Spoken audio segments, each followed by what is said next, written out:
Happy day! Today, I'm going to share with you my everyday makeup. So, start with toner. Syempre, kailangan linisin ng face. And then, after that, sunscreen. No, for us na laging protected ang ating skin from the sunlight. Especially, lagi tayong nasa labas. Okay, then after that, eto na. Simulan na natin. So, I always start with, sa makeup ko, yung liquid foundation. No, para maghapon, wala na tayong problema. Okay? So, long lasting ito. Ito yung ginagamit ko, Maybelline Superstay. So, ayan na. Gamit tayo. A little. This. And I don't usually use sponge. No? Fingers lang, okay na. Kasi feeling ko, kapag fingers yung gamit ko, mas nabiblend ko ng maayos at pantay yung cream. So, ayan. So, I'll start here. Sa noo. Ayan, under eye. Dahil sa everyday puyat natin. Okay, and let's cover it.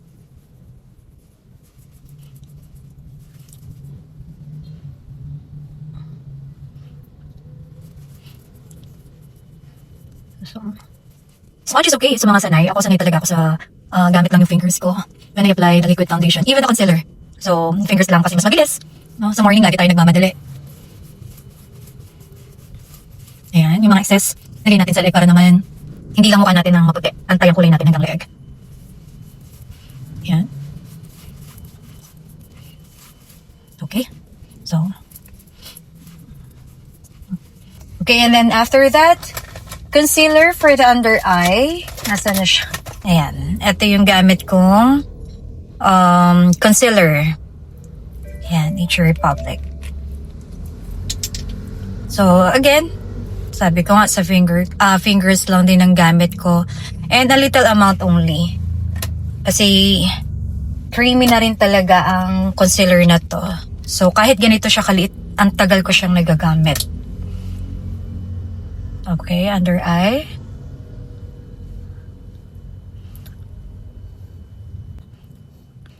And then kung may excess, spread lang all over the face. Maganda siya sa face. And it gives matte effect. Especially sa mga oily face. It's really good to use.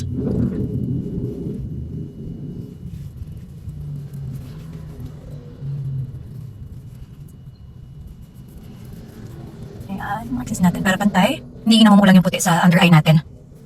So we can spread. Okay. And then it's done.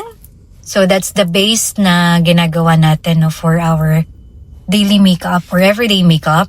And then after that, eto na. Sa powder na tayo syempre para hindi naman oily or creamy tignan. Ako kasi hindi ako fan ng dewy makeup. No, I always go for matte. No, so for me kasi it's mas malinis tignan. So, ito, ang gamit ko namang powder, that's why, after the liquid foundation, the concealer, I use powder, which is, ang gamit ko is Revlon, and Color Stay. So, yung aking shade is Bluff, yung 150 Buff pala, Buff. Okay. So, parang ito yung match naman sa aking skin tone. So, how do I apply this? Pat-pat lang, no? I'll start with the under eye. Ayan. Kabila.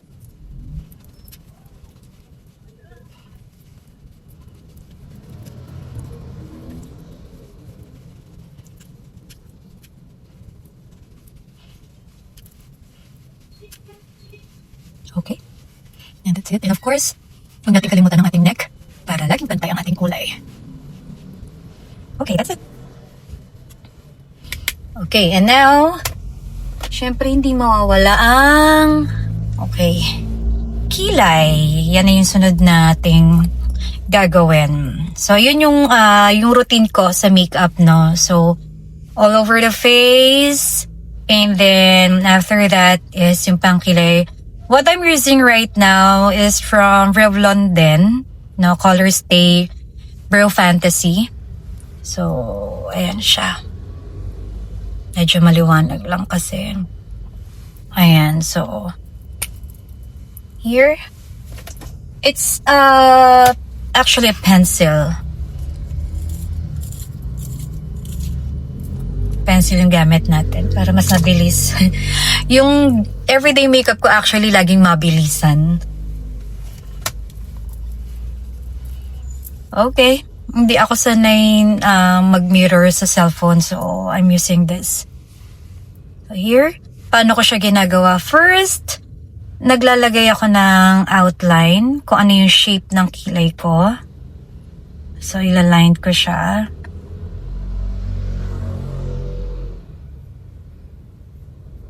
Okay. Para siyang ganito. Ayan. Then, saka natin lalagyan ng pen. No? Saka tayo magdodrawing. Actually, it's more on blending lang talaga. So, ayan na siya. So, mas mabilis, no? Mas mabilis siya kapag i-outline mo muna yung shape ng inyong eyebrows. Then, saka mo i-blend. That's it. And then the other one. Sorry. Ayan.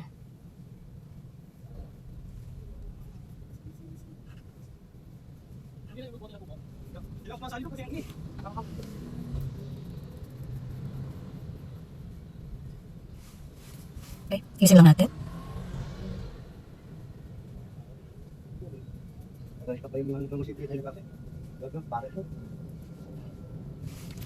And then that's it. So, I also have the brush para mas ma-blend natin and yung mga excess, no? Hindi naman super kapal tingnan yung ating kilay. So, I'm using this brush.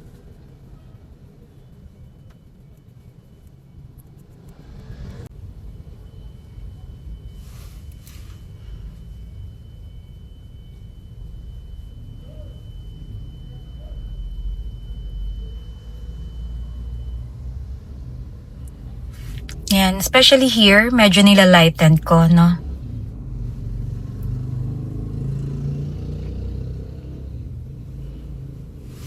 Ayan. So, here's the everyday kilay. And here, meron siyang, ayan, so, para siyang mascara to finish the eyebrows, no? Para mas long-lasting. And it can shape yung mga hair, no? Ayan. So, ang ginagawa kong stroke dito medyo pataas. Then, yan.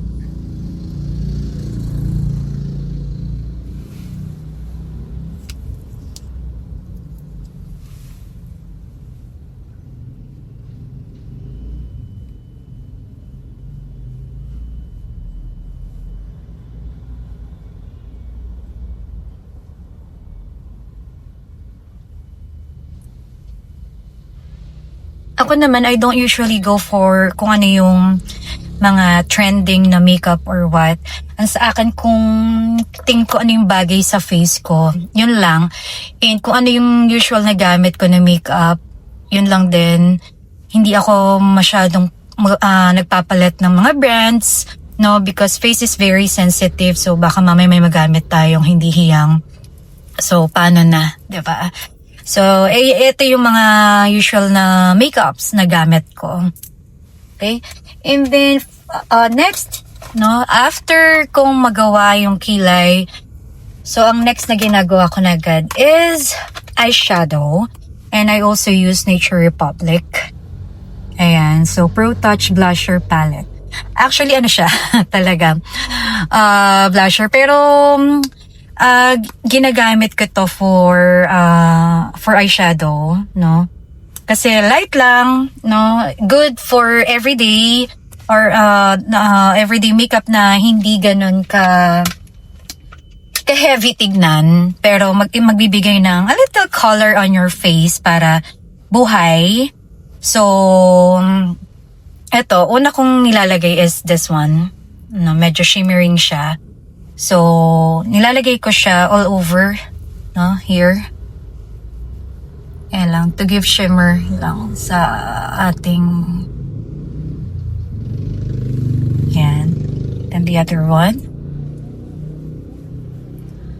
What I usually do pag nag-a-apply ng makeup. So after kong, especially sa eyeshadow para tingin ko pantay. So once na nag-apply na ako sa, for example, sa right. So before ko i-apply yung second layer, I apply muna sa left para alam ko kung ilang application yung ginawa ko and ma-make sure ko na pantay sila. So for this one, no, isang beses ko lang i-apply to. Both. So that's for the shimmering effect lang naman, yung base natin.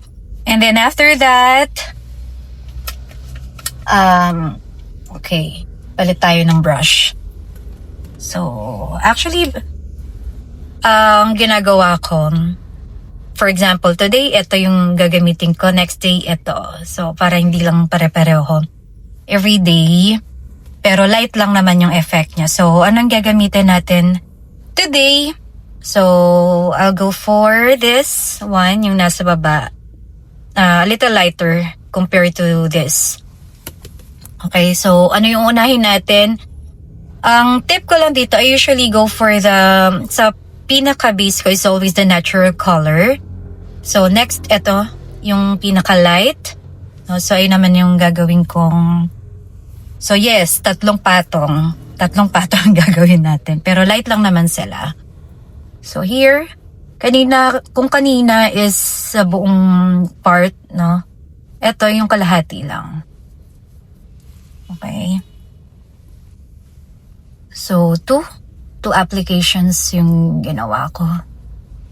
So, sa isa rin, we'll do the same para pantay.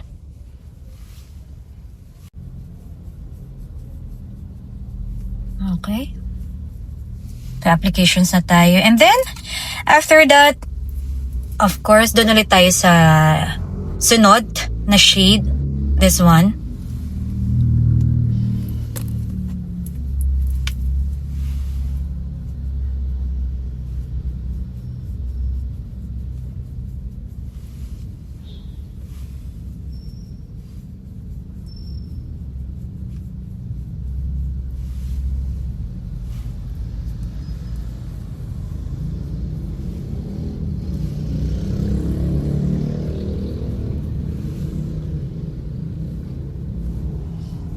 Then, okay, yung the darkest shade ng line na to, this one. And if you want a little highlight, no, pwede nating, ayan, dalawang application ulit. So, to continue, if you want a little highlight sa eyeshadow natin, actually, pwede nating i-apply ng pinakahuli yung in-apply natin din kanina, this one, para may konting highlight lang, no? May shining shimmering lang na hindi naman ganon ka-loud kasi pang office lang naman, pang everyday, so para hindi ganon ka-heavy, and that's it. Yan, fresh lang tignan. Yan siya. Okay, but since wala tayong falsies ngayon or pilik mata, so we'll do the mascara para mas mukhang buhay tignan ng ating eyes. So, ito ang gamit ko. It's from Avon naman. So, light lang din naman siya. Ayoko rin talaga ng mga heavy mascaras, no, nabibigatan ako. So, ano lang, para lang ma-lift ng konti yung pilik mata kong kapiranggot. Ayan. So, and to give lang ng buhay sa mata para hindi mukhang inaantok pero looking fresh ka pa din. So, I use this Avon. Pero you can use kung ano yung preferred mascara ninyo. For me, kasi ito pag may pilik mata ka minsan kahit wala kang makeup, buhay ng tignan, no? So, ayan. How do I apply this? Ganito lang. I actually, hindi ako nag-aral talaga ng makeup, no? Etong ginagawa ko ngayon, talagang ako lang, kung paano ko lang ginagawa. Ang tip ko lang, no, it doesn't always go ng process, tamang application, no, whatever yung tingin mong babagay naman sa face mo, you know that yun lang. Ako yun lang talaga. So, I love makeups pero never akong nag-aral ng makeup or I never go to makeup tutorial. No? Basta alam ko lang naman kung ano yung babagay sa nakulay sa face ko, what looks good on me.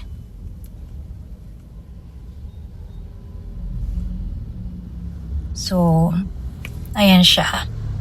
Ayun lang. So, 'di ba, nagkaroon ng konting buhay comparing to this one na walang mascara. Pero it's not so heavy. Ayan, light lang siya.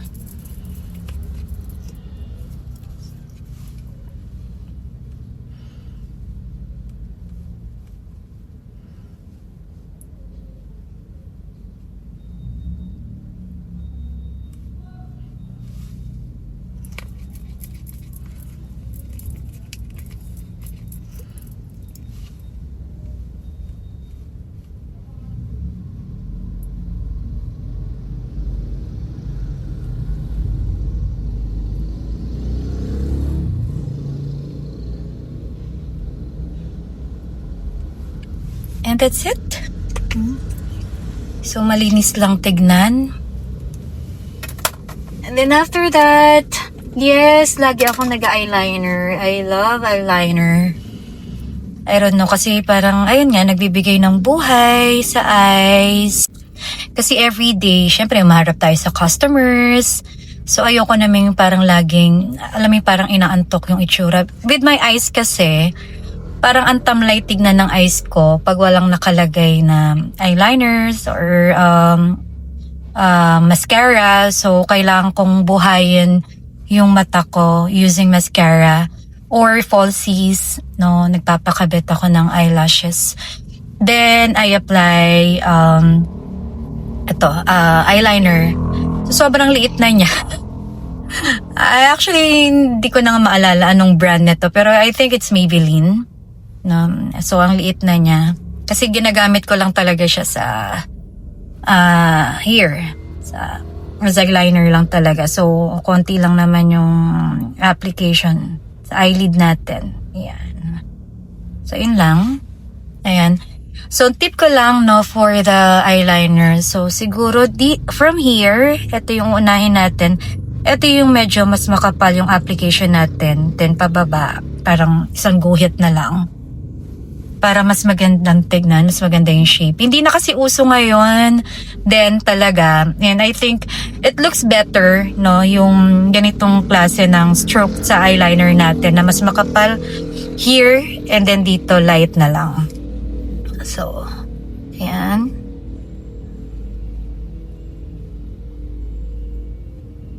And then, that's it. Oh.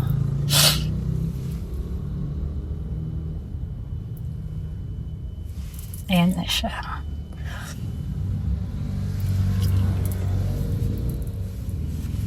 Ayan. Okay, ang liit na niya. Okay, and then after that, no, next is, of course, yung ating blush on. Ayan, favorite ko lagi talaga naka-blush on. Gusto ko laging mapula-pula ang aking cheeks. Okay, so 2 blush ons ang gamit ko. Okay. One, yung ginagawa kong base is from MAC. Ito siya. So, sobrang luma na. Tagal ko lang ginagamit. Yung shade, hindi ko na rin matandaan kasi burado na siya. Okay. Oo nga. Then, this one is Ever Belena. This one is mas natural, may pagka-orange. And then this one is may pagka-pink. So, biniblend ko sila. So, ito yung shade nito is Dazzling Barbie. And medyo may pagka-shimmering, may shimmering din to na konti, no? So, unahin natin tong si MAC. Okay. How do I apply my blush on? It's from here. A little smile. Ayan. So, pababa. Ayan siya. So, it depends on you, no? Kung ganong karami yung gusto mong i-apply. Ako usually, kinakapalan ko na eh. Kasi nga, ayun na, ayoko na masyado ng mga retouch. So, gusto ko pang whole day na siya. Ayan. Pero wag naman masyado, no? Yung tama lang. Ayan. So, mga 3 applications yung ginagawa ko. Yeah. And then, before ko i-apply yung Dazzling Barbie ng Ever Belena, syempre yung kabila mo na to make sure na pantay.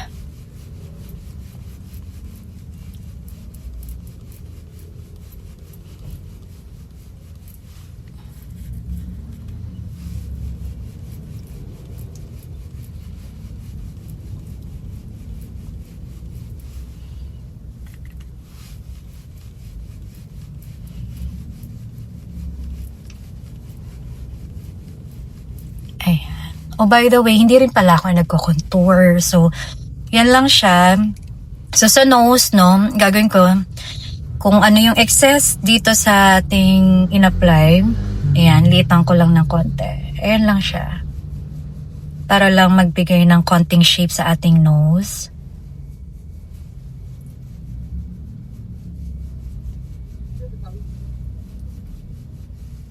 Ayan. And now, ito na yung pangalawang blush on natin, which is yung from Ever Belena, na medyo medyo pinkish yung color. So here, hindi natin gagawin kung paano natin ginawa yung first blush on natin. So this is more on, ano na lang, top na lang talaga. From, ayan, dito na lang. Ayan, para pang blend lang. Yes, nilalagyan ko yung under eye. Yan, para hindi naman hating-hati yung color. Kasi naglagay tayo ng concealer dito eh. So, tendency niya medyo magpuputi. Baka hindi magpantay sa color ng face mo, lalo na naglagay ka ng blush on. So, apply a little, no? Para lang nagbe-blend. Ayan. Para hindi naiiwan yung under eye natin na maputi. And that's it.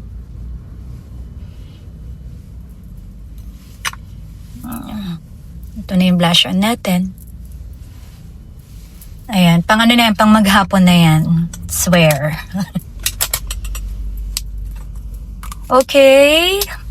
So, lipstick, hindi pa siyang pinakahuli. Actually, yung pinakahuli natin i-apply na makeup is the highlighter. Ayun talaga yung magbibigay ng glow sa ating makeup today. So, for the lipstick, ako, ang lagi kong ginagawa muna is lip tint. Yung mga stay-on lip tint talaga. Syempre, kung para pag kumain tayo, ayan, uminom ng kape. So, hindi, tawag dito, hindi agad mamumutla yung lips natin kasi meron tayong base na medyo nagbibigay ng color sa lips natin. So, ano ba yung mga ginagamit ko dito? So, here, ang mga gamit ko na lip tint, pero ang favorite ko is actually Nature Republic din. Pero ang hirap-hirap na niya ngayon bilhin, no, laging out of stock. Pero Nature Republic is the best for me. Nature Republic na mga lip tint.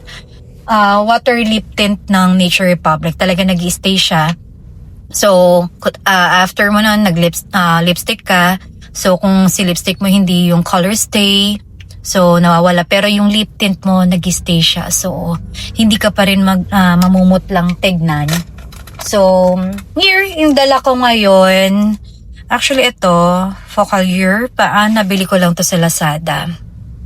Pero it's good din. It's good. Hindi siya kilalang brand, I think. Pero it's good din, nag-stay din siya. And recently, ito, may mga na-discover din ako na good din, no? Pero hindi siya ganun katagal compared to Nature Republic talaga. Pero Happy Skin, it's also water lip tint. Okay din siyang gamitin. And then this one, Happy Skin din na glossy tint naman. So what I'm going to use today, ito. So matte to. Tumatagal din siya. So just apply a little. Actually paubos na nga.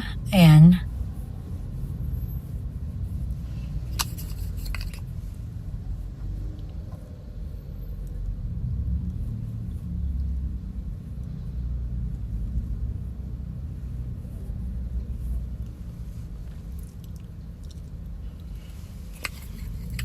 Ayan. And then, yan. Kung ano na yung favorite lipstick mo, pwede mo na siyang i-apply. Okay, hanap tayo ng lipstick natin dito. So, let's use MAC lipstick.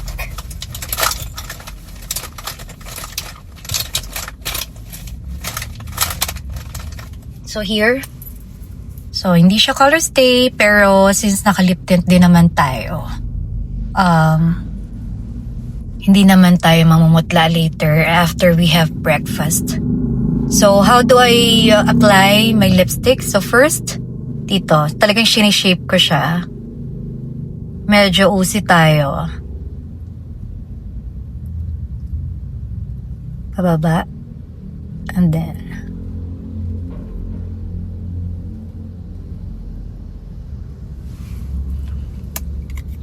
that's it. Okay, yan. So, and then for the final touch, ang sabi ko nga sa inyo, highlighter is the key, no, para magbigay ng glow. This one, actually, nabili ko lang din to from Lazada.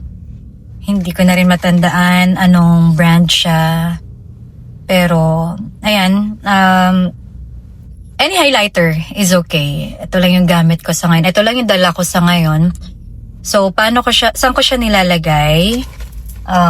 Okay, first, hindi ko siya nilalagay sa buong nose, no? So, dito lang sa tip. Then, saka ko siya i-blend. Ayan lang. And then, here, sa cheeks. So, hindi mo siya igaganyan. So, top lang. Ayan, saka natin siya i-blend. And then, here.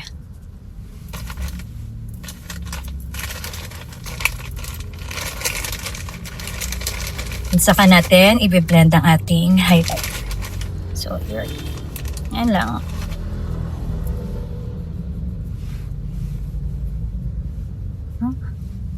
And then here.